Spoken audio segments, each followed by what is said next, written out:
Hello दोस्तों, आज के इस वीडियो में हमारे पास वीवो का Y02 मॉडल और जिसके हम इसके चार्जिंग डाटा के बारे में बात करेंगे। दोस्तों, चार्जिंग अगर वीवो Y02 का फ़ोन आपके पास आता है और वो फ़ोन चार्जिंग प्रॉब्लम के वजह से आपके पास आया है रिपेयरिंग के लिए, तो आप उसे किस तरीके से रिपेयरिंग करेंगे और वो आपसे रिपेयरिंग अगर नहीं हो पा रहा है, कोई भी लाइन या फिर ट्रैक में फॉल्ट है या फिर दोस्तों स्लो चार्जिंग के वजह से आपके पास रिपेयरिंग करने के लिए आया है, तो आज के इस वीडियो में मैं आपको A to Z Vivo Y02 का चार्जिंग सेक्शन एक्सप्लेन करने वाला हूं। तो चलिए इस वीडियो को शुरू करते हैं। हेलो दोस्तों, मेरा नाम कमलेश है और स्वागत है आप सभी का हमारे YouTube चैनल पे। देखिए दोस्तों, चार्जिंग रिपेयरिंग करने से पहले जो उसकी मेन सप्लाइयाँ होती हैं, ये ऑलमोस्ट 6 सप्लाई मेन होती हैं। जो हमारा VPH पावर है, ये चार्जिंग IC को इनेबल करने के लिए है, और ये हमारा DP और DM ये हमको डाटा ट्रांसफरिंग और स्टोरेज में काम आता है। और VVAS, VBAT और बैट आईडी की लाइन आगे हम आपको डिस्कस करके बताते हैं। देखिए दोस्तों, अगर हम वीवो Y02 की बात करें तो इसका डिस्प्ले में ही चार्जिंग और फिर डिस्प्ले का ही कनेक्शन दोनों में दिया हुआ होता है। तो एक हमारा ये डिस्प्ले का जैक है और ये हमारा है चार्जिंग का जैक। दोस्तों, इसमें चार्जिंग, माइक, स्पीकर, रिंगर और भी ईयरफोन सबके कनेक्शन हैं। तो हम अभी फिलहाल चार्जिंग के ऊपर बात करेंगे। दोस्तों, सबसे पहले तो यहाँ वीवस बोर्ड में भी लिखा हुआ आ रहा है, तो आप इजीली समझ सकते हैं कि जो इसका TP पॉइंट दिया हुआ है ये वीवस की लाइन है। 5 वोल्ट यहाँ पे आता है। जैसे ही आप चार्जिंग इंसर्ट करेंगे 5 वोल्ट, तो डायरेक्ट हमारा 5 वोल्ट यहाँ पे आता है। अगर सब बोर्ड से 5 वोल्ट यहाँ तक नहीं आता है तो आप जम्फर उठा के बैटरी के प्लस पॉइंट से, चार्जर के प्लस पॉइंट से यहाँ तक जम्फर दे सकते हैं, तो प्रॉब्लम हमारी सॉल्व हो जाएगी। अगर दोस्तों यहाँ तक हमारी सप्लाई आती है और फिर भी हमारा फ़ोन चार्ज नहीं होता है, तो हम आगे देखेंगे और आगे इस बोर्ड के दूसरे साइड बोर्ड को पलट लेंगे और सिम के नीचे जो जाली है इसको निकाल लेंगे।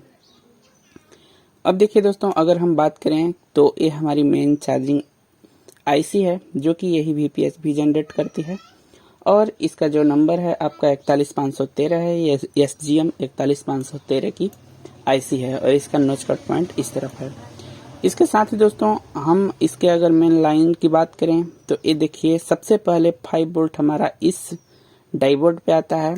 ये SMD डाइबोर्ड है एक तरीके का, और इस डाइबोर्ड से होते हुए हमारी ये जो 12 बॉल की OVP IC लगी हुई है, ओवर वोल्टेज प्रोटेक्शन, यहाँ तक आता है। दोस्तों, अगर ये IC शॉर्ट हो जाए तो भी हमारा चार्ज नहीं होगा, या फिर ये IC अगर लीकेज हो जाए फिर भी हमारा वोल्टेज इस मेन IC तक नहीं पहुँचेगा, जिससे कि हमारा फ़ोन चार्ज हो सके। तो आप इस कैपेसिटर तक वोल्टेज को 5 वोल्ट चेक कर लें। अगर यहाँ तक नहीं आता है तो आप यहाँ से और इस कैपेसिटर से दोनों को उठा के जम्फर कर दें, तो हमारी ये OVP IC बाईपास हो जाएगी और हमारी चार्जिंग IC तक 5 वोल्ट की सप्लाई पहुँचने लगेगी, जिससे चार्जिंग IC फिल्टर करके हमारे बैटरी लाइन तक 5 वोल्ट 4 पॉइंट 2 पॉइंट कुछ करके वोल्टेज जाता है। फ्लक्चुएशन वोल्टेज करता है बिना बैटरी का, वो वोल्टेज हमको बैटरी कनेक्शन पे मिल जाएगा। तो ये रही हमारा वीवस की लाइन जो कि मेन चार्जिंग लाइन है।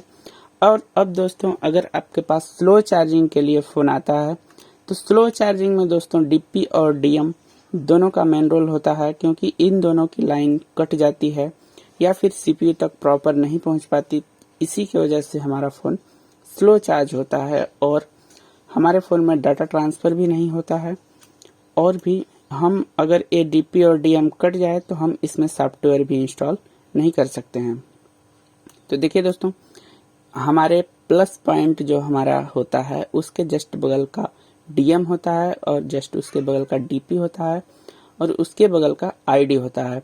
इन पांचों पिनों को मैं आपको चार्जिंग पे जब भी चार्जिंग सेक्शन होगा, 5 पिन जो भी इसकी सप्लाइयाँ होती हैं, पिन में मैं आपको एक दिन लेके चल के समझाऊंगा। फिलहाल आप वीवो Y02 के बारे में समझ लीजिए। देखिए दोस्तों, यहाँ DP और DM ऑलरेडी दिया हुआ है, तो अगर आपको स्लो चार्जिंग की समस्या आती है तो डायरेक्ट इन पे आप रीडिंग ले लें, और रीडिंग में ये हमारा 550-600 की रीडिंग यहाँ पे आती है। यहाँ पे अगर एक खराब होता है तो यहाँ पे या तो 1000 से प्लस की रीडिंग आएगी, या फिर इस पे कोई भी रीडिंग नहीं आएगी, या फिर 100 से 150 के बीच जब रीडिंग आए तो आप समझ जाइए कि हमारी डीपी और डीएम की लाइन सही नहीं है। यहाँ पे कभी भी 400 से ऊपर की रीडिंग आनी चाहिए। अब देखिए दोस्तों, इसके बाद डीपी और डीएम की लाइन एक कपलर कॉइल है, और इन दोनों कॉइल से होते हुए, इन दोनों डायोड से होके हमारी सीपीयू के इन दोनों बॉल पे हमारा डीपी और डीएम का कनेक्शन जाता है। तो आई होप दोस्तों कि इस तरीके से आप इसकी जो भी है बैटरी का चार्जिंग सप्लाई आप इजीली रिपेयरिंग कर पाएंगे।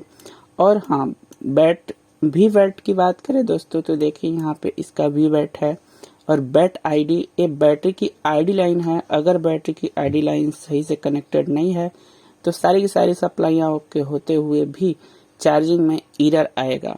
तो उस टाइम पे आपको मेनली इस बैटरी आईडी लाइन को चेक करना है, और ये बैटरी आईडी की लाइन डायरेक्ट हमारा चार्जिंग आईसी से इन दोनों रजिस्टरों से होते हुए डायरेक्ट सीपीयू तक जाता है। तो आइए दोस्तों कि मैंने आपको सारा का सारा Vivo Y02 का चार्जिंग सेक्शन समझा दिया है, तो इससे आप इजीली रिपेयरिंग कर पाइएगा। तो इसी के साथ मिलते हैं नेक्स्ट वीडियो में, तब तक के लिए गुड बाय, जय हिंद।